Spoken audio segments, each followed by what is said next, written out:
How many of you would confess to having an overactive imagination? Well, using mine, I can imagine several of you at least raising your hand this evening. I want us to use our imagination for a brief moment as we begin this evening. I want you to imagine with me visiting our nation's capital in Washington, D.C. And I want you to imagine with me walking up to the Lincoln Memorial. Perhaps you've been there and you can see yourself there and you can imagine the sights and the beauty that surrounds you. You can imagine the tourists with their walking shoes and fanny packs milling around and bumping into you as they take their pictures and selfies.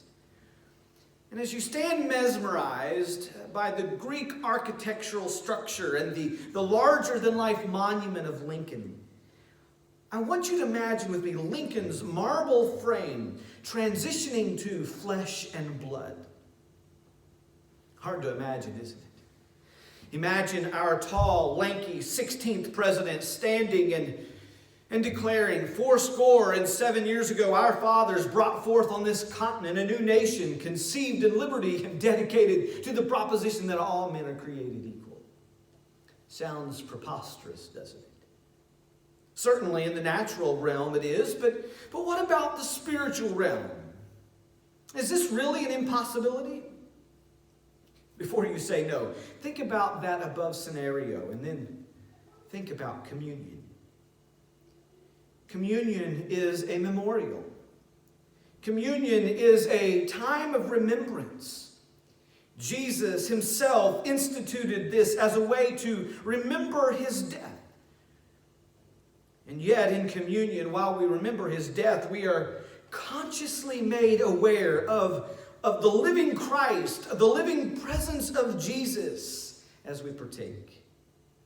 And when we draw up to the table, he draws near to our hearts. As we draw near to the Lord's table this evening, there are two things I believe Jesus wants to communicate to us.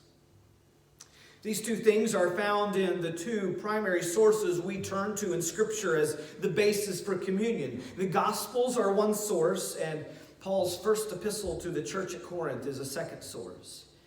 And in each of these two sources, I am struck with two words that provide significance for us. Let's first consider the passage in 1 Corinthians chapter 11. Speaking to the church at Corinth, Paul shares what transpired on that night as Jesus and his disciples have gathered together there in the upper room.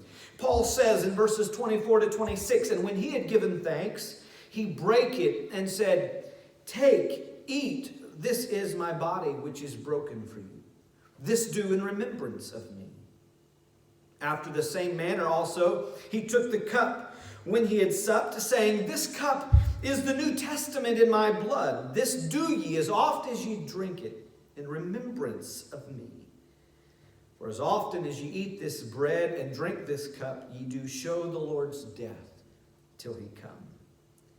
The two words I want to extract from this passage are found in verse 24.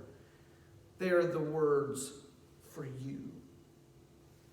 One individual pointed out that the church uses a lot of big words for communion. They use words such as sacrament and Eucharist. In theology, they use words such as transubstantiation and consubstantiation. But in the midst of this religious and theological jargon, we must not lose the simplicity of communion. That is, it is for you and it is for me. Communion represents so much for us individually. Christ's brow was pierced for me, for you. Christ's body was broken for me, for you. His blood was spilled for me and for you. Christ's best was given for me and for you. The gospel is for the whole world, but it is for us personally. Wounded for me, the hymn says. There on the cross, he was wounded for me. Gone my transgressions. And now I am free. All because Jesus was wounded for me. The songwriter continued by saying, dying for me, dying for me. There on the cross, he was dying for me. Now in his death, my redemption I see, all because Jesus was dying for me. The golden text of the Bible communicates this personal message so clearly, doesn't it? John 3:16 says, "For God so loved the world that he gave his only begotten Son, that whosoever believeth in him should not perish, but have everlasting life." The songwriter recognized this personal reality when he said, "Whosoever surely meaneth me." Oh, looking down through the corridors of time, God saw you and he saw me. He saw each of us without hope, and he died for us that we might live. As we celebrate the Lord's Supper, may we reflect again on his suffering, his death, and his love for each of us. Paul tells us communion is for you. But as we move to the gospel basis for communion, we are given the second thing Jesus would want us to recognize as we partake this evening. Both Matthew and Mark give us these two words, but I'll read from Mark's account, chapter 14, verses 22 to 24. "And as they did eat, Jesus took bread and blessed and brake it and gave to them and said, 'Take, eat, this is my body.' And he took the cup, and when he had given thanks, he gave it to them, and they all drank of it." Now listen to this next verse. "And he said unto them," Jesus said, "This is my blood of the New Testament, which is shed for many." For many.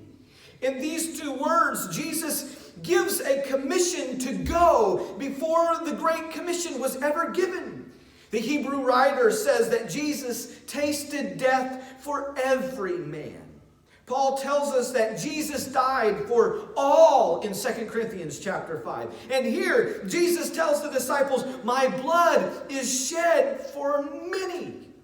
John Wesley said of that phrase, "As many as spring from Adam." Friend, that is all of humanity. Paul tells us in Romans chapter 5, "For as by one man's disobedience many were made sinners, so by the obedience of one shall" what? "Many be made righteous." Because Jesus died on the cross, many can be saved. There is a fountain filled with blood drawn from Emmanuel's veins, and sinners plunged beneath that flood lose all their guilty stains. Listen, friend, there's not a limit on how many can be saved. God's grace isn't running low. He's still standing with arms open wide. His blood that was shed is still available for forgiveness and cleansing to all who believe. It is for you, but it is for many.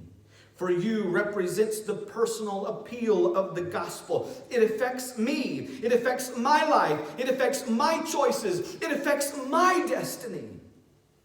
For many represents the universal appeal of the gospel. It is available for all. For you reminds us of how God changed our mess. For many reminds us of our God-given message. Friend, it's our commission to share the message of what we celebrate in communion, that Jesus came, that he lived, that he died, that he rose again. The Lord's Supper, according to one commentator, is the great preacher of the death of Christ till his second coming.